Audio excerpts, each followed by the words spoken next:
25 ಒರುತಿ. ಒಂದು ದಿನದಲ್ಲಿ ಒಬ್ಬಳ ಮಗನು, ಮುಂದಿನ ದಿನದಿ ಮತ್ತೊಬ್ಬಳಿಗೆ. ನಂದನ ಕಂದನ ಈ ನಡೆಯು, ಕುಂದದೆ ಕೊಂದಿತು ಕಂಸನನು. ನಿನ್ನನೆ ನಂಬಿ ನಿಂದೆವು ನಾವು, ನಿನ್ನಯ ಕೃಪೆಯ ಕೇಳುತ್ತಲಿಹೆವು.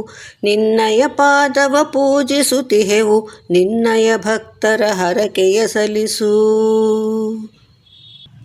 ಇಲ್ಲಿ ಕೃಷ್ಣನಿಗೆ ಮತ್ತೆ ಹೇಳ್ತಾ ಇದ್ದಾಳೆ.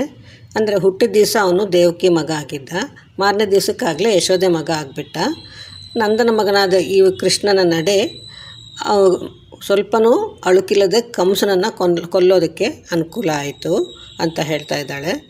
ಕೃಷ್ಣನಿಗೆ ಮತ್ತೆ ಹೇಳ್ತಾಳೆ, ನಿನ್ನನ್ನೇ ನಂಬಿ ನಾವು ನಿಂತ್ಕೊಂಡಿದ್ದೀವಿ, ನಿನ್ನ ಕೃಪೆಯನ್ನು, ನಿನ್ನ ಆಶೀರ್ವಾದವನ್ನು ನಾವು ಕೇಳ್ತಾ ಇದ್ದೀವಿ, ನಿನ್ನ ಪಾದನೇ ಪೂಜಿಸ್ತಾ ಇದ್ದೀವಿ.